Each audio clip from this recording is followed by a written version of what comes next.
कार्यक्रम के पुण्यार्जक है कीर्तन सम्राट तात्या साहेब चौपड़े भिलवड़ी, डॉक्टर आपा साहेब चौपड़े, श्रीमती भारती आपा साहेब चौपड़े, डॉक्टर आशुतोष चौपड़े, श्रीमती डॉक्टर दर्शन चौपड़े एवं बेबी अनुष्का चौपड़े, डॉक्टर प्रीतम शाह, श्रीमती डॉक्टर प्रियंका शाह, पुत्र आदित्य शाह एवं राजेश शाह, बाल ब्रह्मचारी अभय भैया। WhatsApp number 9637197108।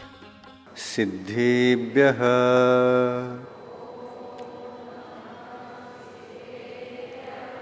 ओम नमः सिद्धेभ्यः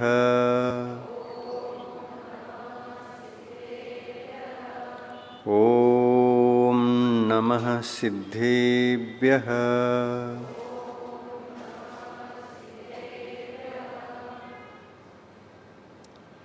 मोक्षमार्गस्य नेतारं भेत्तारं कर्मभूभृतां ज्ञातारं विश्वतत्त्वानां वन्दे तद्गुणलब्धये वन्दे तद्गुणलब्धये। पंच परमेष्टि भगवान की, अहिंसा परमो धर्म की, आचार्य गुरुवर श्री विद्यासागर मुनि महाराज की आज के प्रवचन वत्सलत्व भावना की जय। जय बोलो नियम सागर जी मुनि महाराज की जय। बोलो समस्त आचार्य संघ की जय हो। तीर्थंकर प्रकृति के बंध में कारणीभूत यह अंतिम भावना, जिसका नाम प्रवचन वात्सल्य भावना है,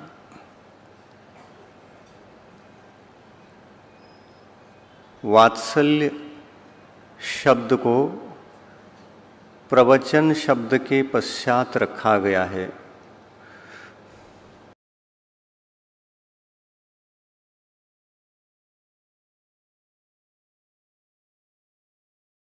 समझ में आया है। भगवान की दिव्य ध्वनि भव्य जीवों के कल्याण के लिए जब खिरती है, खिरने वाली उसी दिव्य ध्वनि को हम प्रवचन समझते हैं। उस प्रवचन के प्रति वात्सल्य, उस प्रवचन के प्रति अनुराग, उस प्रवचन में विश्वास, उस प्रवचन के प्रति श्रद्धा जिसको हो चुकी है, वह प्रवचन के प्रभाव से अपनी आत्मा को प्रभावित करता है। अपनी आत्मा को प्रवचन से प्रभावित करे, यह हमारे लिए आवश्यक बात है। प्रवचन के प्रति हम प्रभावित हैं तो सम्यक दर्शन भी हमारे जीवन में बहुत सुलभता से आ जाता है। सम्यक तो हमारी ओर आता है। हमको किधर जाना पड़ेगा? हमको भगवान की वाणी के प्रति जाना पड़ेगा, भगवान की वाणी को सुनना पड़ेगा। वह प्रवचन है, उसके प्रति अनुराग हमारे लिए चाहिए। इस जीवात्मा ने भगवान की वाणी को छोड़कर अन्य अन्य जितने प्रकार के संसार में वचन होते हैं, उन पर इस जीव ने विश्वास भी किया, उन वचनों को सुना भी, उन वचनों को सुन करके श्रद्धा भी किया, विश्वास भी किया, और उन वचनों में हमारे लिए सुख की प्राप्ति हो जाएगी, इस प्रकार से धारणा भी बना लिया था। लेकिन इस आत्मा को वास्तविक सुख की उपलब्धि उन वचनों से नहीं मिल पाई जिन वचनों से मिलने की हम प्रतीक्षारत रहते थे अनादिकाल से। एक जिनवाणी है और एक जनवाणी है। जिनवाणी क्या होती है ये तो अनादिकाल से हम लोगों को पता नहीं था। पता लगता सत्संग करे यह बात मन में आई नहीं, और यदि आई थोड़ा बहुत खोज भी लिया तो रुचि से नहीं खोजा, इसलिए सत्संग का लाभ भी नहीं हुआ। और सत्संग का लाभ ही नहीं हुआ तो फिर प्रवचन का लाभ कैसे होगा। सबसे पहले संसारी प्राणी को प्रवचन से जुड़ना होता है। प्रवचन से जुड़े, प्रवचन सुने। किसका प्रवचन? दो प्रकार का प्रवचन होता है, लेकिन एक प्रवचन होता है और एक वचन ही होता है, प्रवचन नहीं होता। जो वचन सुनाते हैं, मैं आपको सुखी बनाऊंगा, आपको जो कोई भी संकट हैं आपके जीवन के उन सब को मैं दूर करूंगा, ऐसा वचन देकर जो प्रवचन करते हैं, उन वचनों में प्रवचन नहीं रहता, वे वचन अवश्य होते हैं।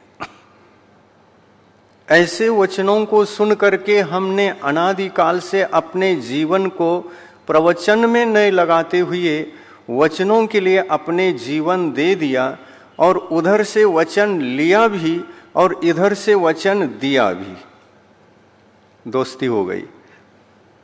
इस तरह से व्यवहार हो गया। वह भी सामने वाला कहता है आपके संकटों को मैं दूर करूंगा। भगवान के पास जाने की जरूरत नहीं है, भगवान का प्रवचन सुनने की आवश्यकता नहीं है। हमारे पास बहुत सारी विद्याएं हैं, हमारे पास बहुत सारे शक्तियां हैं, चमत्कार हैं, साधन हैं। आप इन सब को छोड़ करके कहाँ जा रहे हैं? इन भौतिक शक्तियों को लेकर के दूसरे को सुखी बनाने का प्रयास करता है और खूब अपने वचनों से जनता को प्रभावित करता है। और जनता भी ऐसी होती है, वह भी प्रभावित होती है। जिनके ऊपर प्रवचन का प्रभाव नहीं है, जन वचनों का प्रभाव तो होता ही होगा ना, होता है। जब हमारे लिए दूध पीने को नहीं मिला तो कम से कम पानी तो पी ही लें, ये भाव तो जागृत होंगे ही। और ऐसा इस संसारी प्राणी का विचित्र दशा बन चुकी है। यह वास्तविक सुख के खोज में तो निकला नहीं, और सुख के नाम से निकला तो भौतिक सुख मिलता रहा। मंत्र, तंत्र, विद्या इत्यादि के माध्यम से अपने आप को सुखी बनाने का प्रयास भी किया तो भौतिक प्रयास हुआ, और उस भौतिक प्रयास से भौतिक सुख भी मिला। तो वह न तो कोई मंत्र से मिला और न ही विद्या से मिला, बल्कि वह सुख जो भौतिक भी मिलता है वह अपने पुण्य के प्रभाव से मिलता है। पुण्य की सत्ता होती है, पुण्य का उदय होता है, उस वजह से मिलता है। लेकिन बाहर वालों का वचन मन को जब प्रभावित ही कर चुका है तो ऐसा लगता है इनके वचनों के वजह से मैं सुखी हो गया। मेरे लिए भौतिक सुख जितने भी चाहिए थे वो सब कुछ मिल गया, अब कुछ मुझे पाना नहीं है, सब कुछ मिल चुका है। यही भ्रम होता है। मुझे मंत्रों ने सुख दे दिया, मुझे इन विद्याओं ने सुख दे दिया, मुझे इस व्यक्ति ने सुख दे दिया, इस व्यक्ति ने मुझे समझाया, ऐसा कहते कहते वह अंतरंग में क्या रहस्य है, अंतरंग का रहस्य को तो पता नहीं लगा पाता और वह दूसरे ने ही मुझे सुख दे दिया ऐसा कहकर बैठ जाता है। यदि इस संसार में दूसरा कोई सुख देने वाला होता तो हमको धर्म कार्य, दान कार्य, पुण्य कार्य करने की आवश्यकता ही क्या है।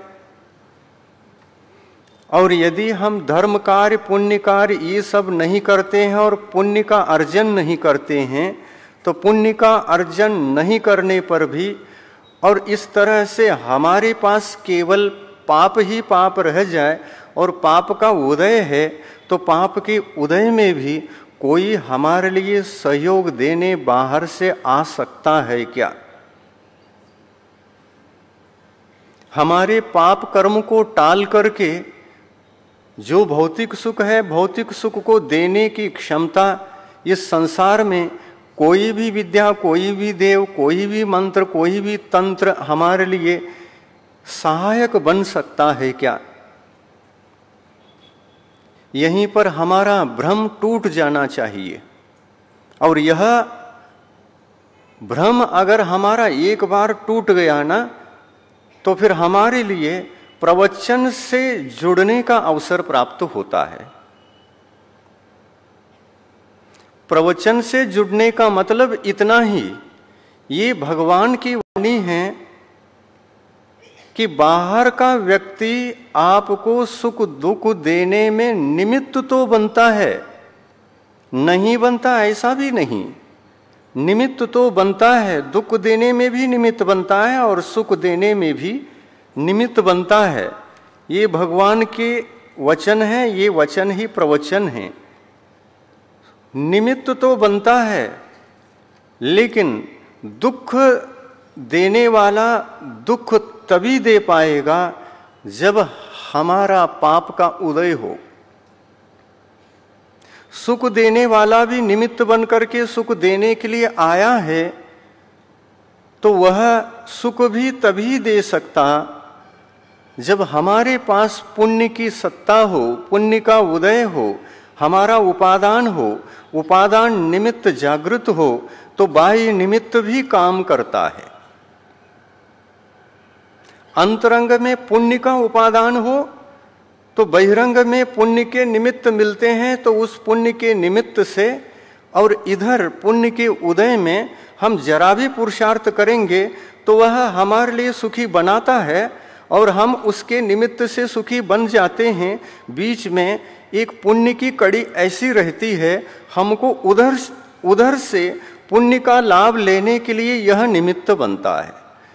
तो जीवात्मा के पास जो पुण्य होता है वह उपादान रूप काम करता है। पुण्य का उपादान हो तो बाह्य निमित्त काम करेगा, पुण्य का उपादान न हो तो बाह्य निमित्त काम ही नहीं करेगा। और संसार में ये कह करके बाह्य निमित्त कोई उपस्थित होता है तो उससे सुख मिलेगा ही मिलेगा, ऐसा कुछ भी गारंटी नहीं दे सकते। सुख देने वाला कभी कभी सुख दे नहीं पाता और दुख देने वाला भी कभी कभी दुख नहीं दे पाता। उनके दुख के निमित्तों को पाकर हम सुखी रहते हैं। कभी कभी वो दुख दे नहीं पाता, हम दुख ले नहीं पाते। पार्श्वनाथ भगवान का यही हुआ। दुख देने वाला कमठ आया, लेकिन पार्श्वनाथ के ऊपर 1 हफ्ते तक, 7 दिन तक पार्श्वनाथ का कुछ भी वह बिगाड़ नहीं पाया। तो पार्श्वनाथ दुखी भी कहाँ हुए? पार्श्वनाथ तो अपने आप में तल्लीन थे, वे आत्म ध्यान के अलावा कुछ कर नहीं रहे थे। और दुख देने वाला कमठ आया। कमठ 7 दिन पहले आया,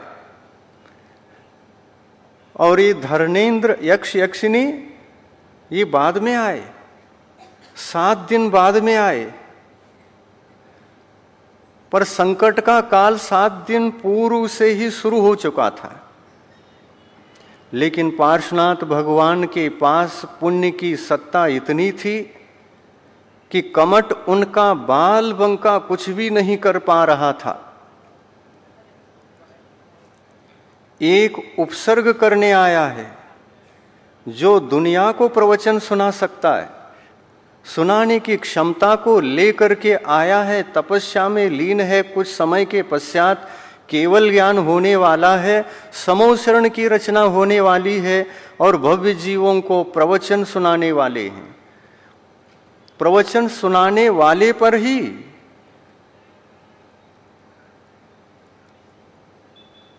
अपने वचन बरसाने के लिए आ गए।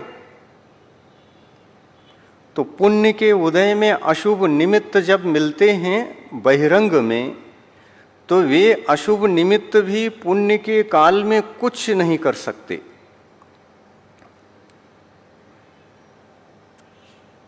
आप पूछ सकते हैं, यहाँ पर प्रश्न उठा सकते हैं, पार्श्वनाथ तो इतने पुण्यवान थे और 7 दिन तक कमठ कुछ नहीं कर पाया, तो पुण्य के उदय के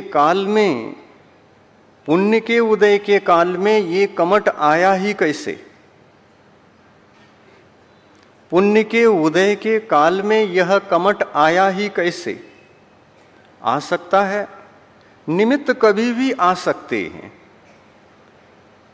अच्छे निमित्त कभी भी आ सकते हैं और बुरे निमित्त भी कभी भी आ सकते हैं। ये निमित्त सभी अपने अपने रोड से गुजरते रहते हैं, इनका रास्ता अलग रहता है। बाहर का रास्ता इनका रास्ता है, और अंदर अपने उपादान से हम क्या हैं, कैसे हैं, ये हमारे ऊपर निर्धारित रहता है। हमारी आत्मा के भीतर पुण्य की सत्ता है, पुण्य का उदय चल रहा है, तो बाहर से शुभ निमित्त भी गुजरेंगे, अशुभ निमित्त भी गुजरेंगे, लेकिन उसके फल को पाने के लिए, अशुभ फल को पाने के लिए हमारे पास भी अशुभ भाव चाहिए, हमारे पास भी अशुभ कर्म का उदय चाहिए। हमारे पास पुण्य का उदय है, और इस पुण्य के उदय के काल में हम बुरा काम करना चाहते हैं, तो हमारा पुरुषार्थ हमारा अधीन होता है, हमारा पुरुषार्थ हमारे अधीनता में है। पुण्य का उदय है और हम कहीं चोरी करने के लिए जाना चाहते हैं तो नहीं जा सकते हैं क्या? पुण्य आपको मना करेगा क्या? पुण्य आपको बचाएगा क्या? नहीं, आपके कार्य से तो नहीं बचाएगा। आप भले ही अपने भावों से, पाप से भर गए हैं और पाप का कार्य करना चाहते हैं, तो पुण्य मना नहीं करता। चोरी करने वाला चोरी करने के लिए जब जाता है तो वह चोरी के भाव से ही जाता है। ये चोरी के भाव तो, वर्तमान भाव तो अशुभ हैं, पाप के हैं, पापाश्रव के कारण हैं। पाप बंद हो रहा है, पापाश्रव और पाप बंद दोनों चल रहे हैं, लेकिन पिछले भाव में उदय में आया हुआ जो कर्म है, जब कुछ अच्छा किया था उसने, वह पुण्य कर्म का उदय हो चुका है। और इस पुण्य कर्म के उदय में भी हमारे भाव ऐसे हो सकते हैं कि मुझे पाप के कार्य करने हैं।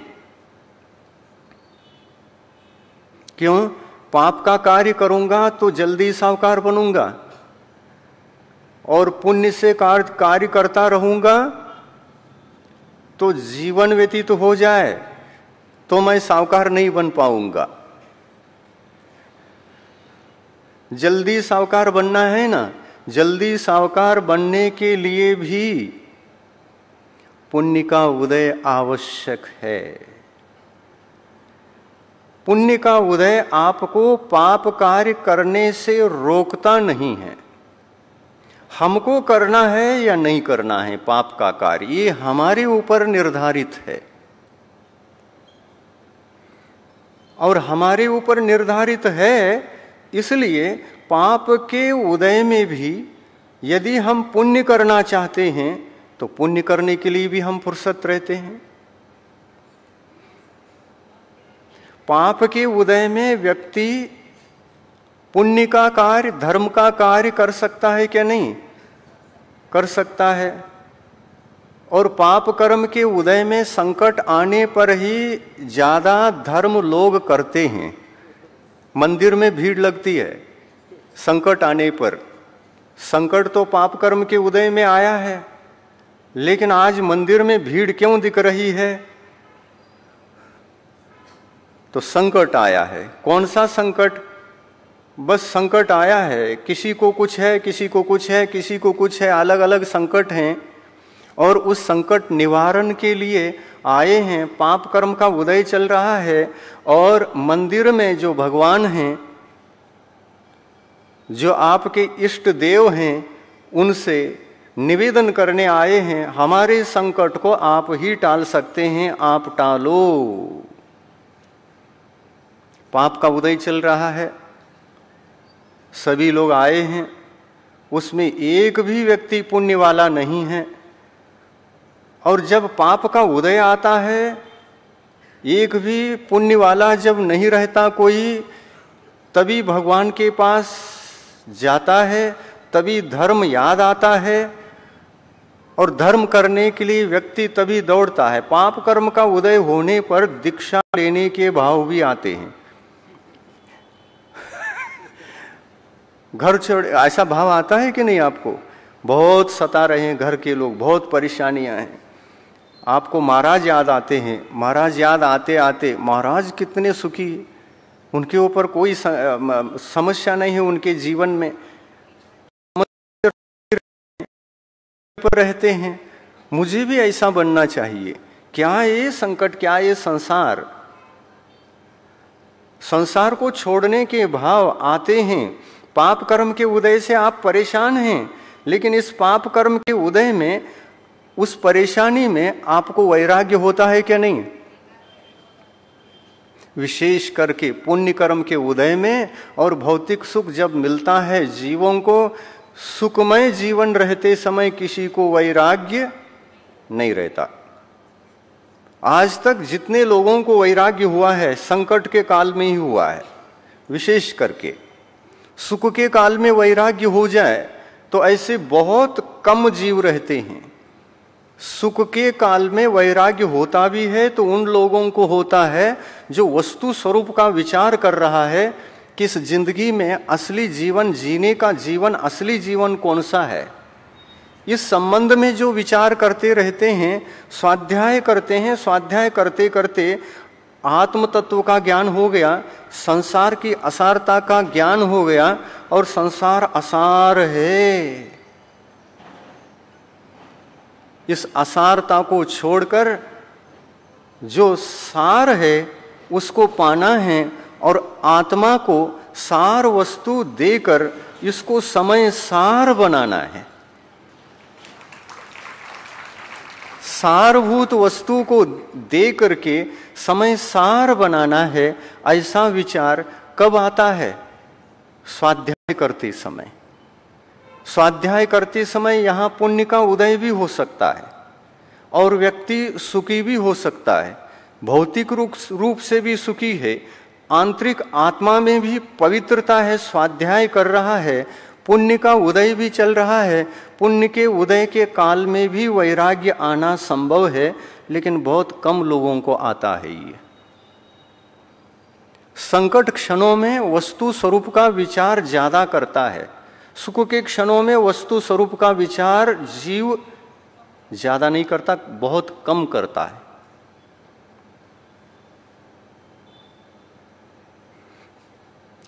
जीवन के रहस्यों को समझकर जीवन जीना है। सुख कहाँ है इसको ढूंढने के लिए हम जब बाहर जाते हैं तो गलत करते हैं। सुख बाहर नहीं, सुख के कारण बाहर नहीं। चाहे वो आत्मा का सुख हो, चाहे भौतिक सुख हो, इन दोनों सुखों के जो कारण हैं वे कारण अंदर ही हैं, बाहर नहीं हैं।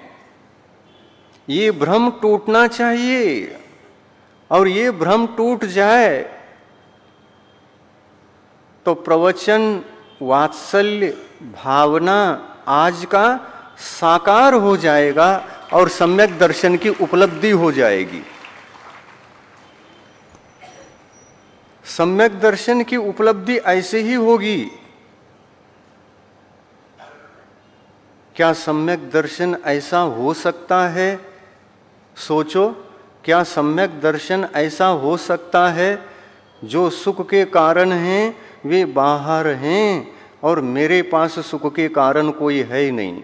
मैं दर दर भटकूंगा जब तक बाहर के सुख बाहर का सुख नहीं मिलेगा और बाहर के सुख के कारण नहीं मिलेंगे। सुख का कारण भी बाहर और सुख भी बाहर। बाहरी सुख को ढूंढने के लिए कारणों को भी बाहर ढूंढते हैं और सुख को भी बाहर ढूंढते हैं। तो ऐसे ढूंढते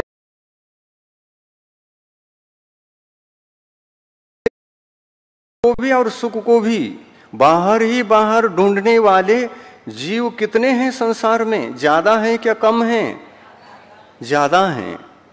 मुझे इस ईश्वर से, इस देव से, इस मंत्र से, इस निमित्त से, उस निमित्त से, इस व्यक्ति से सुख मिलने वाला है। सुख का कारण यही व्यक्ति है, दुख का कारण यही व्यक्ति है। कारणों को बाहर खोजते खोजते कारणों को पाने का प्रयास करते हैं और उसमें सुख खोजना प्रारंभ कर देते हैं। क्या ऐसे बाह्य कारण को खोजने से सुख की उपलब्धि होगी? न भौतिक सुख की उपलब्धि होगी, न परमार्थ सुख की उपलब्धि होगी। दोनों सुख नहीं मिलेंगे, क्योंकि दोनों ही जो सुख हैं, सुख के कारण हैं, वो दोनों ही अंदर हैं, आत्मा में हैं। यह बात अच्छी तरह से समझना है। आज अंतिम प्रवचन है, अंतिम प्रवचन है, बहुत अच्छी तरह से समझना है और भ्रम को हटाना है, भ्रम को दूर करना है। डरना नहीं है। भ्यू न का संयम धारण करा, भ्यू न का सम्यक तो धारण करा। बाहर के कारणों को अपना करके उसमें सुख ढूंढने का जो प्रयास है वो सर्वथा व्यर्थ है, वो सर्वथा व्यर्थ है। यहां कारण विद्यमान है। पुण्य ही हमारा आभ्यंतरी कारण है जिसके उदय में हम भौतिक सुख प्राप्त करते हैं। तो विश्वास हमें ऐसा करना चाहिए, ऐसा सोचना चाहिए, ऐसा विचार करना चाहिए। स्वयं कृतम कर्म यदात्मना पुरा फलम तदीयम लभते शुभाशुभम परेण दत्तम यदि लभ्यते स्फुटम स्वयं कृतम कर्म निरर्थकम तदा। जिनवाणी क्या कह रही है? कर्म सिद्धांत क्या बोल रहा है? जो कर्म सिद्धांत है समस्त संसारी प्राणी को वही एक सन्मार्ग है। जो व्यवस्थित कर्म सिद्धांत है वो कर्म सिद्धांत हमारे आत्मा के भीतर पहले से गणित फिट है। इस गणित कर्म सिद्धांत के गणित के आधार से ही हम सुखी दुखी होते रहते हैं। इसमें जरा भी शंका नहीं करना चाहिए। कौन जानता है पुण्य, कौन जानता है पाप? ये विचार बिल्कुल ठीक नहीं है। कर्म है, कहाँ हैं? आत्मा में हैं। दिखते क्यों नहीं है फिर? ऐसा नहीं पूछना। कर्म इतने सूक्ष्म तत्व हैं, आपको चलने वाली चींटी नहीं दिख रही है तो कर्म कैसे दिखेंगे? शरीरधारी एक छोटी चींटी को देखने की क्षमता आपके आंखों में नहीं है तो कर्म परमाणु कैसे दिखेंगे? लेकिन ये कर्म हैं, सबके पास हैं। एकेंद्रीय से लेकर के संगी पंचेंद्रीय तक के सभी जीवों में हैं। नरक में नारकी जीव कर्म का फल भोग रहे हैं। देवगति में सारे देव कर्म का फल भोग रहे हैं। मनुष्य गति में सारे मनुष्य कर्म का ही फल भोग रहे हैं। तिर्यंश गति के सारे तिर्यंश एकेंद्रीय से लेकर के संगी पंचेंद्रीय तक के सारे जीव कर्म का ही फल भोग रहे हैं। और इन चारों गति के जीवों के जीवन में जो भी सुख की घड़ियां आती हैं और दुख की घड़ियां आती हैं, इन सुख दुख की घड़ियों को हमारे भीतर का जो असली कारण है वही सुख दुख को देता है, किंतु वह भी जबरदस्ती नहीं। कर्म हमें जबरदस्त सुख भी नहीं देते और जबरदस्त दुख भी नहीं देते। कर्म भी जबरदस्ती नहीं करते। और बाहर में जो कारण है, ये ग्राहक आया इसलिए मैं सुखी बना, मेरी दुकान चली, अगर ये नहीं आता तो मेरी दुकान नहीं चलती। ऐसा जीव विचार करता है कि नहीं? करता है। इसके वजह से मैं सुखी हुआ। लेकिन अंतरंग में उस ग्राहक के आने के लिए आपका पुण्य निमित्त था क्या? नहीं निमित्त था। अगर ये पुण्य के निमित्त के बजाय पाप का निमित्त होता तो ग्राहक आता? नहीं आता। ये सिद्धांत सत्य है। कर्म सिद्धांत को आप यूं ही उड़ाना अज्ञान हो सकता है, लेकिन आप अज्ञान से कर्म सिद्धांत को न आते हुए उसको उड़ाएंगे भी, वो उड़ने वाला नहीं है। वो तो अंदर ही रहेगा, अंदर ही बैठा रहेगा। कैसे उड़ाओगे?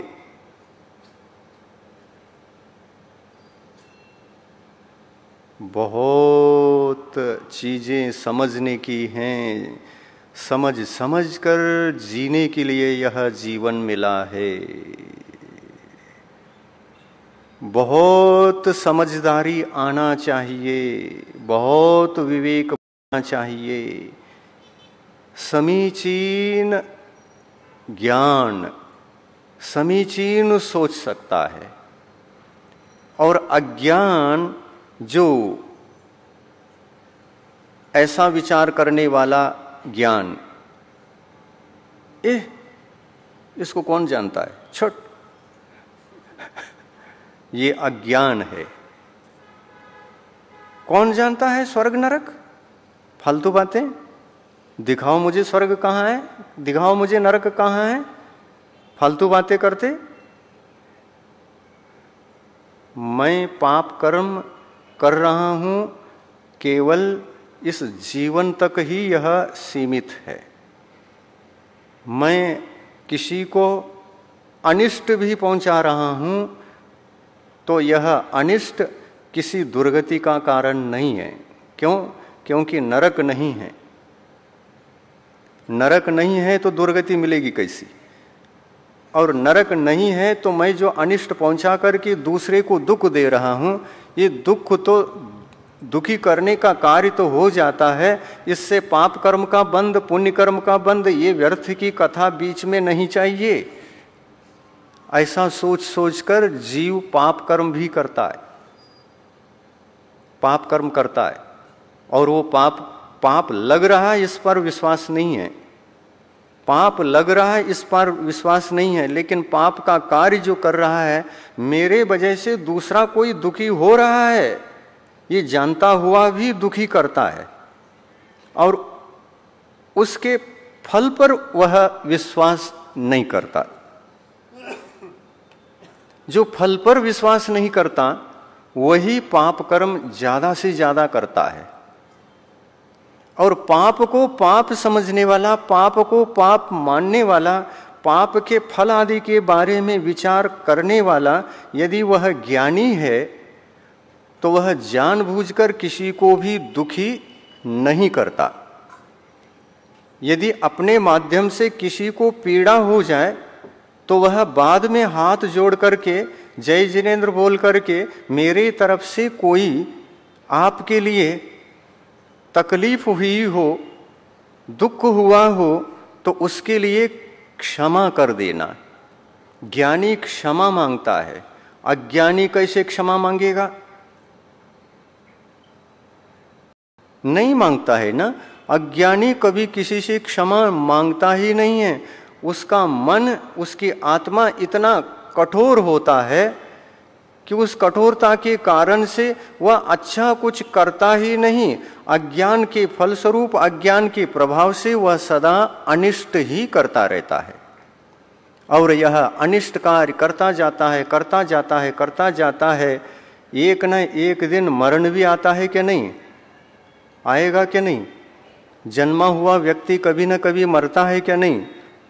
सबको मरना है क्या नहीं? मरना ही है, मरना ही, सबको मरण आने वाला है। कौन शाश्वत है इस दुनिया में?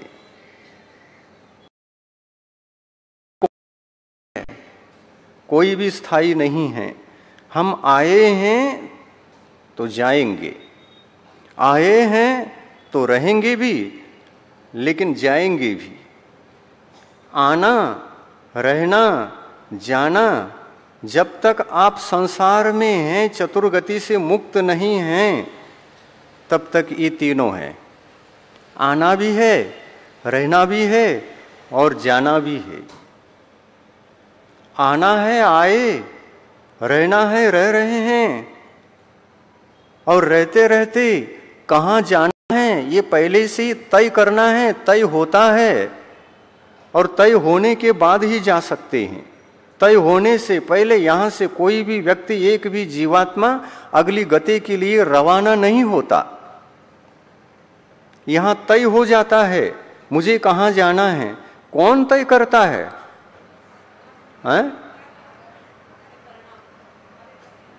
परिणाम। तो परिणामों के माध्यम से आप ये तय करते हैं क्या?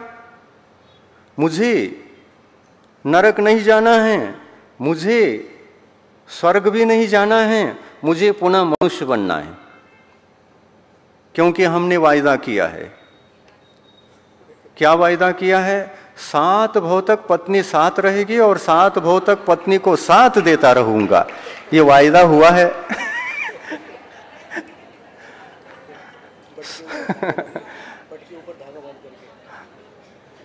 ऐसा वायदा हुआ है और वायदा को निभाना भी है।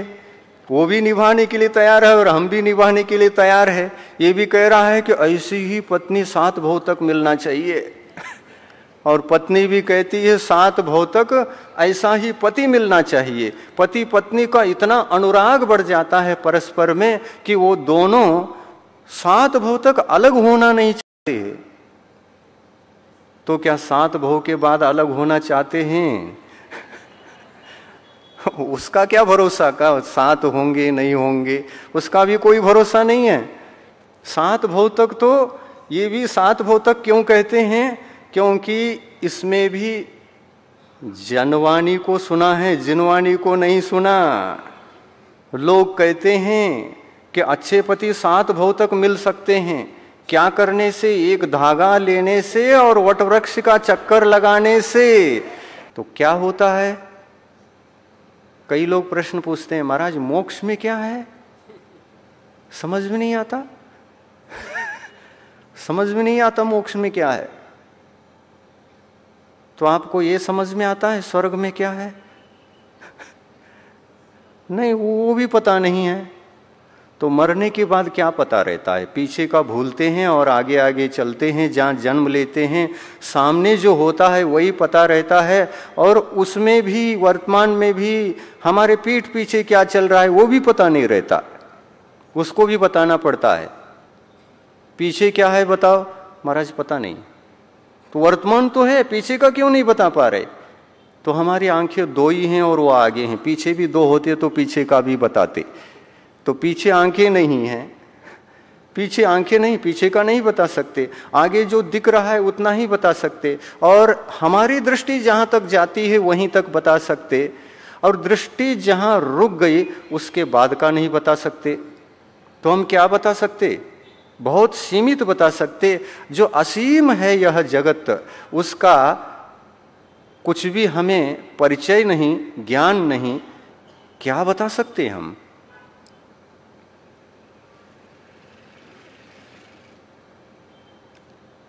इन बातों को समझने का नाम ही है प्रवचन को समझना। इसी का नाम प्रवचन है।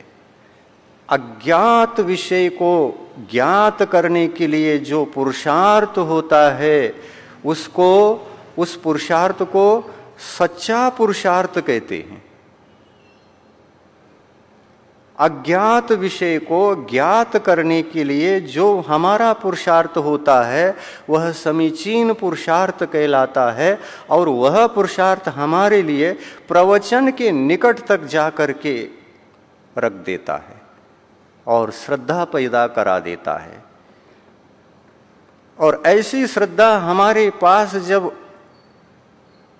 उत्पन्न हो जाती है उसी समय हम सम्यक्त्व को उपलब्ध हो जाते हैं। अज्ञात विषय को जो हमने आज तक जाना ही नहीं है, विचार ही नहीं किया जिस पर, उस पर विचार करना। किस किस पर हमने विचार नहीं किया, आपको मालूम है? अपन ने किस किस पर विचार नहीं किया है? आत्मा के बारे में बहुत ज्यादा विचार किया है क्या? नहीं किया। आत्मा अज्ञात विषय है, उस पर उसी को मेजर बना करके जब आप विचार करना प्रारंभ करेंगे तो अज्ञात विषय भी ज्ञात हो जाता है, और ज्ञात होने पर सही रास्ता आपको मिल सकता है। सुध परिचिदानुभूदा सवस्वी काम भोग बंद कहा, एयत तस्सुवि लंबो नवरिन सुलहो विहतस्य।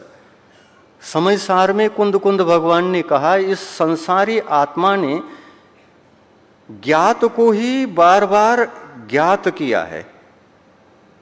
जिसको जाना है उसी को बार बार जाना है। जो जानने में आया ही नहीं उसको कभी जाना नहीं, और उसको जानने का प्रयास करना ये धर्म का रास्ता है। ये वास्तविक सुख को उपलब्ध होने का मार्ग है, और इस मार्ग पर चलना ही सन्मार्ग है। और आज तक जितना हमने सुना है, समझा है, विचार किया है, जो जानने में आए हैं, उन्हीं को बार बार जानते पहचानते चले जा रहे हैं, और उसी को जानने के रास्ते पर और जाना, ये सन्मार्ग नहीं, ये उन्मार्ग है। ये उन्मार्ग है। इस उन्मार्ग से हटो और सन्मार्ग के बारे में सोचो, और सन्मार्ग होता है उस अज्ञात विषय को ज्ञात करके उसके प्रति प्रयास करोगे तो आपके जीवन की यात्रा में सम्यक दर्शन रत्न की उपलब्धि होगी। सम्यक दर्शन रत्न की उपलब्धि होने के पश्चात फिर चिंता की बात नहीं है। ये रत्न हमको संभालेगा, और हम रत्न को संभाल के रखेंगे तो ये रत्न ही हमारे लिए मालो माल बनाएगा। यह मूल वस्तु है सम्यक दर्शन। जैन दर्शन का मूल धर्म है सम्यक दर्शन। और अपन सभी दिगंबर जैन हैं, तो दिगंबर जैनों के हाथ में, दिगंबर जैनों के लिए अपने जीवन में गलती से भी ये काम नहीं कर सकता सम्यक दर्शन आपको। वो कहता है, मैंने एक बार किसी दीवार को बना लिया तो उसको मैं भी नहीं गिरा सकता अपने हाथों से। आप तो गिरा नहीं सकोगे, लेकिन मैं भी नहीं गिरा सकता। मेरे पास भी वह शक्ति नहीं है। ये निसर्ग के नियम हैं। इन निसर्ग के नियम को तोड़ना न तुम्हारे लिए कोई संभव है, न हमारे लिए कोई संभव है। सम्यक दर्शन कहता है हम नरक की यात्रा तो हम आपको करा सकते हैं, लेकिन आप हमारा साथ चाह रहे हैं, कैसे कराएं? हम जब तक आपके साथ में हैं स्वर्ग ही जाओगे। हमने दीवार खड़ा कर दी, एक बार बना लिया तो वो गिरते नहीं है, वो मजबूत होते हैं। दीवार वज्र की दीवार है, टूटते नहीं। तुम स्त्री पर्याय भी चाहो तो हम उस स्त्री पर्याय के रास्ते को गिरा नहीं सकते, दीवार को जो रास्ते पर बांधा गया है गिरा नहीं सकते। निगोद जाना चाहते हो? नहीं, वो भी दीवार हमने बना ली है। सम्यक दर्शन तो बचाता है, आपको नरक जाने नहीं देगा, दीवार खड़ा कर देगा। इधर जाने का रास्ता नहीं, इधर ही चलना है आपको, दीवार खड़ा कर देगा। त्रियंच गति में जाने देगा? नहीं। स्त्री पर्याय में जाने देगा? देखो, सब तरफ से दीवार खड़ा करता है वो। आपके ऊपर आपका धर्म कितना बड़ा उपकार कर रहा है, कितना संभाल रहा है आपको। उस धर्म के पास आपके प्रति कितना दया है। तो धर्म की प्रति दया क्या हमको नहीं करना चाहिए? सम्यक्त्व के प्रति दया हमको क्या नहीं करना चाहिए? आप सम्यक्त्व के प्रति दया करोगे, सम्यक दर्शन आपसे करोड़ गुना दया आपके ऊपर करके, दीवाल खड़ा करके जो उन्मार्ग हैं उन उन्मार्गों से बचा के आपको सन्मार्ग पर ले जाता है। कहीं रास्ता आपको अन्यत्र जाने के लिए होता ही नहीं। आप जाना चाहो तो नहीं जा सकते। मान के चलो गलती से आपने धर्म को धारण किया, गलती से किया, गलती से धर्म को धारण किया और उस धर्म से कहा मुझे तो इस भव में जरा लगता है सब कुछ देख लिया, लेकिन नरक एक देखना रह गया। लेकिन आप साथ रहो दिखाने के लिए, आपके बिना तो कोई दिखा नहीं सकता। उस सम्यक दर्शन से कहो कि आप साथ रहो, मुझे नरक को भी दिखा करके फिर बाद में यूं जरा राउंड लगा करके उधर से जाएंगे ना, बाईपास जरा होता है तो होने दो। नरक को भी देखना था, देख नहीं पाए। नरक में नारकी जीव कैसे दुख भोगते हैं। 41 कर्मों को जब संवर करके आप इनकी निर्जरा करते हैं, निर्जरा होने का जो यह काल है, ये निर्जरा होने का काल शुभ काल है, शुभ भावों का काल है, शुभ आत्मा के परिणामों का काल है। और इस शुभ आत्मा के परिणामों के काल में पुण्याश्रव तो अनाप शनाप होता रहता है और पाप का बंध टूटता रहता है। पाप के बंधन सारे टूटते हैं। जैसे भगवान महावीर के लिए आहार देने के भाव मात्र से चंदन बाला के बेड़ियां हाथ से टूटती थी। देवों से मुनि महाराज आहार न लेने का कारण ये है कि वो देव हमारे कवलाहार को दाल रोटी भात चपाती जो भी चाहिए वो बना करके देना चाहे तो दे सकते हैं, लेकिन बना करके देंगे तो भी हम नहीं ले सकते। कवलाहार को नहीं ले सकते जो आप लोग देते हैं मुनि महाराजों को, देव नहीं दे सकता, बना करके भी नहीं दे सकता। बना सकता है, बनाना चाहे, बना करके भी नहीं दे सकता। क्यों नहीं दे सकता? इसमें एक ही कारण है। क्या कारण है? कि आप मुनि महाराज के उद्देश्य से आहार बना रहे हो, क्या खुद भी भोजन करोगे? उनसे पूछो, उनसे पूछो।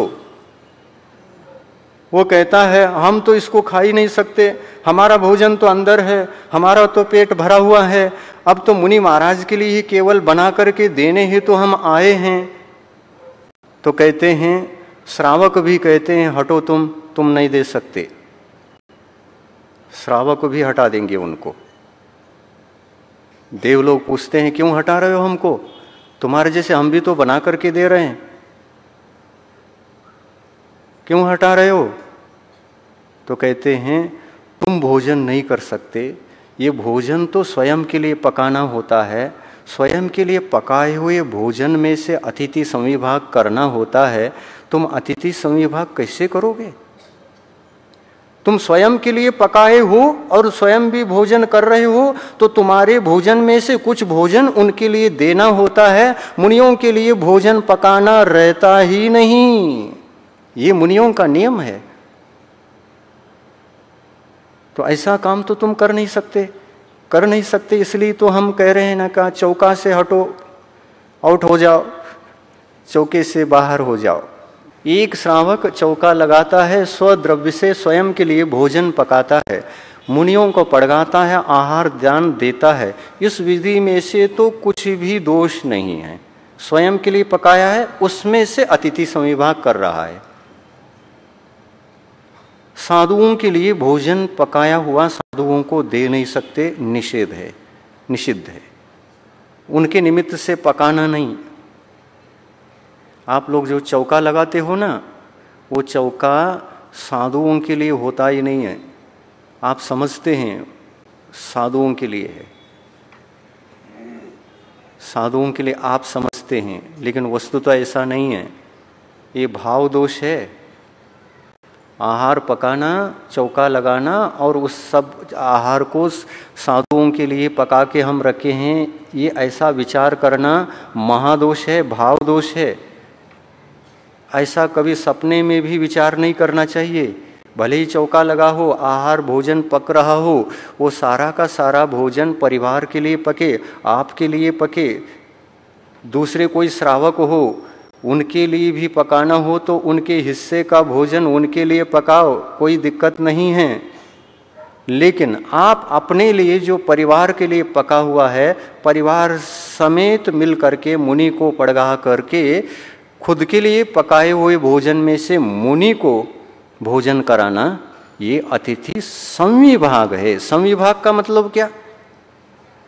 अपने भोजन में से कुछ हिस्सा मुनि महाराज के लिए जो हम निकाल रहे हैं वो विभाग, अतिथि के लिए संविभाग, विभाग, हिस्सा निकालना।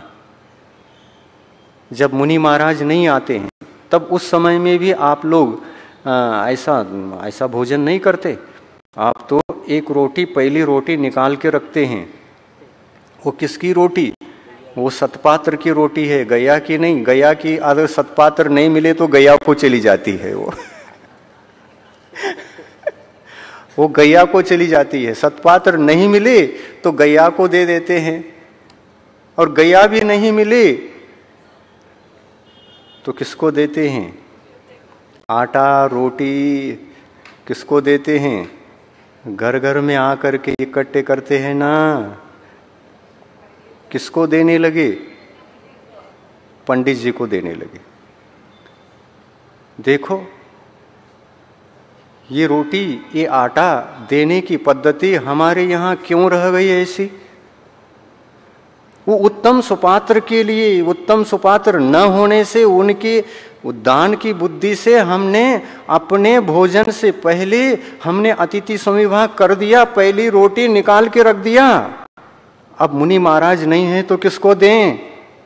तो उसको किसी न किसी को देना है। और गाय को भी दे सकते हैं।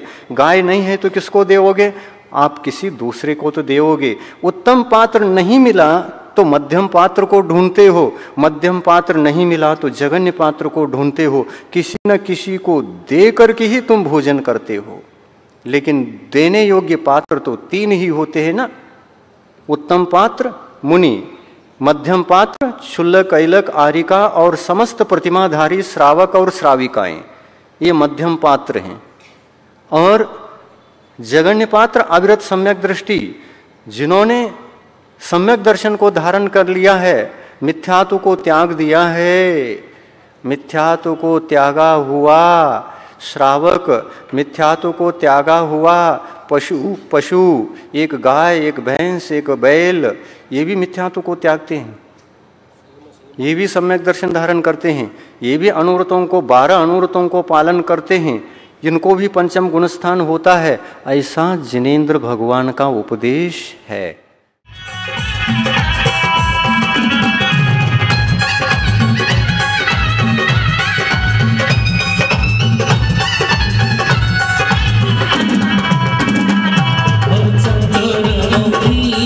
भगवान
आरती उतारो मेरे के।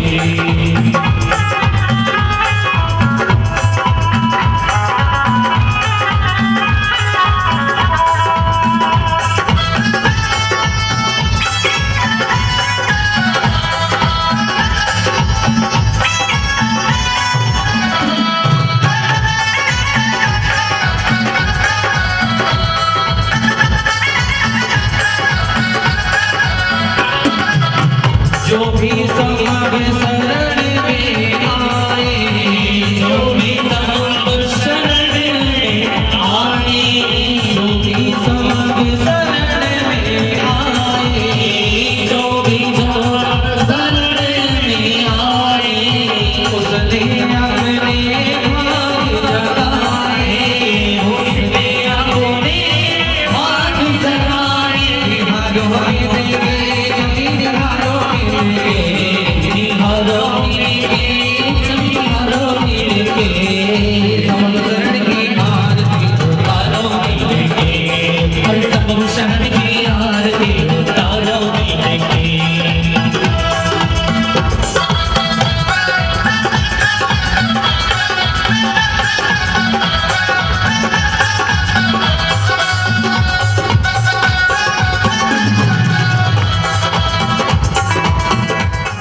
इस कार्यक्रम के पुण्यार्जक थे कीर्तन सम्राट तात्या साहेब चौपड़े भिलवड़ी, डॉक्टर आपा साहेब चौपड़े, श्रीमती भारती आपा साहेब चौपड़े, डॉक्टर आशुतोष चौपड़े, श्रीमती डॉक्टर दर्शन चौपड़े एवं बेबी अनुष्का चौपड़े, डॉक्टर प्रीतम शाह, श्रीमती डॉक्टर प्रियंका शाह, पुत्र आदित्य शाह एवं राजेश शाह, बाल ब्रह्मचारी अभय भैया। WhatsApp number 9637197108।